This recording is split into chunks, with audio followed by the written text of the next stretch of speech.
Hola, ¿qué tal, querida comunidad?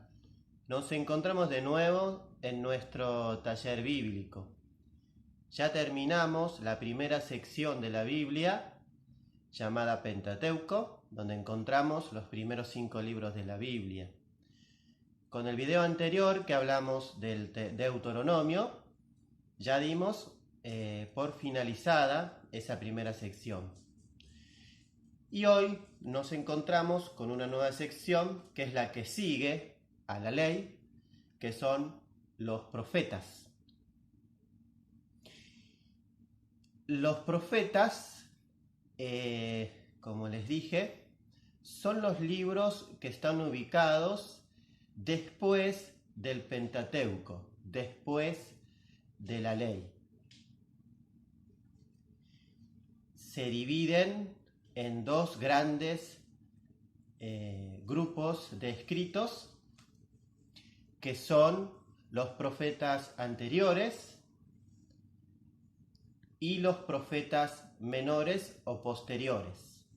En el grupo de profetas anteriores encontramos, se los voy a leer para no equivocarme, el libro de Josué, el libro de Jueces, el libro de Samuel y el libro de Reyes. Estos serían los que la tradición judía, después del segundo siglo antes de Cristo, comienza por llamar profetas anteriores. Luego de este grupo encontramos los profetas posteriores o menores, que son Ezequiel, Jeremías, Isaías y 12 profetas más. Es importante hacer un pequeño hincapié aquí entre lo que son el primer grupo, Isaías, Jeremías, Ezequiel y los 12 profetas que siguen después. Son considerados profetas menores el grupo de los 12 profetas que siguen después de Isaías, Jeremías y Ezequiel. Vamos a hablar algo entonces fundamental sobre los escritos proféticos, que es la relación entre la historia y la función profética.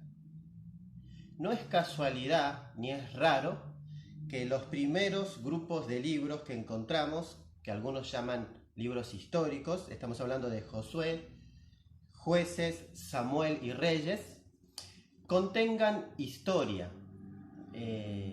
No es casual. Eso tiene que ver con la concepción, con lo que la Biblia propone como lo que es como definición de un profeta.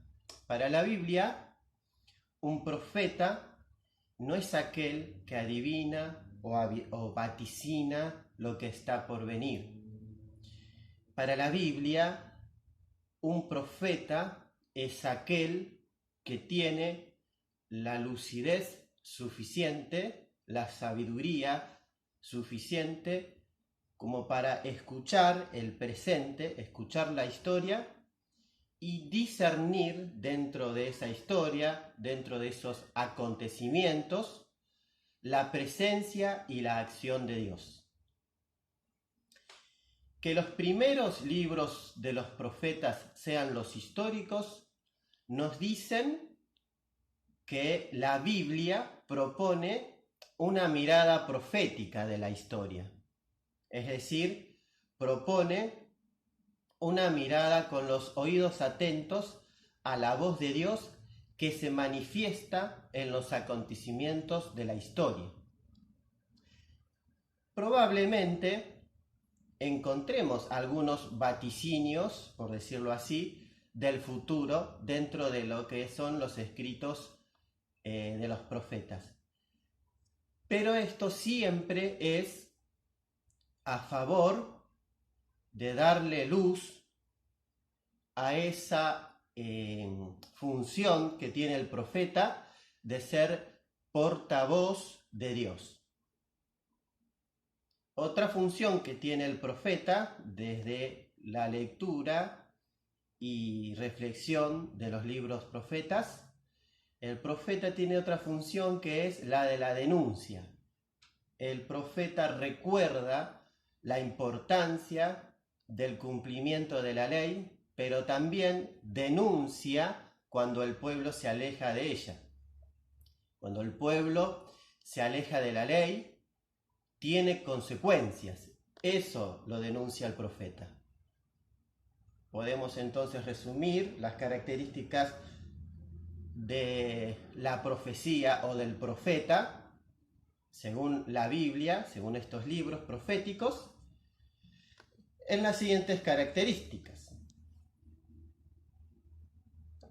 Escucha de la realidad y discernimiento en esa realidad que ocurre de la presencia y acción de Dios. Exhortación al cumplimiento de la ley de Dios. El profeta le recuerda siempre al pueblo que debe de aferrarse al cumplimiento de la ley de Dios. Y por último, la denuncia, que se relaciona con esto que decíamos de recordar la ley de Dios. Cuando el pueblo se olvida de la ley de Dios, el profeta surge como portador de la voz de Dios para decirle al pueblo que está yendo por malos pasos. Bien, esto sería la introducción a los libros de los profetas. Después vamos a ir hablando grupo por grupo. Te quiero proponer, para finalizar este video, que vos te preguntes, ¿cómo está mi condición profética? Recordemos que todo bautizado es sacerdote, rey y profeta. Por tanto, yo te digo, ¿cómo está mi condición de profeta? ¿Cómo está mi condición de portador de la voz de Dios? ¿Está en condiciones? ¿Tiene ese fuego que tenían los profetas para recordarle al pueblo que tiene que cumplir la ley de Dios? ¿O está un poquito apagada y empezó a negociar con lo que nos propone el mundo? Bueno, bendiciones. Espero que esto les sea de construcción.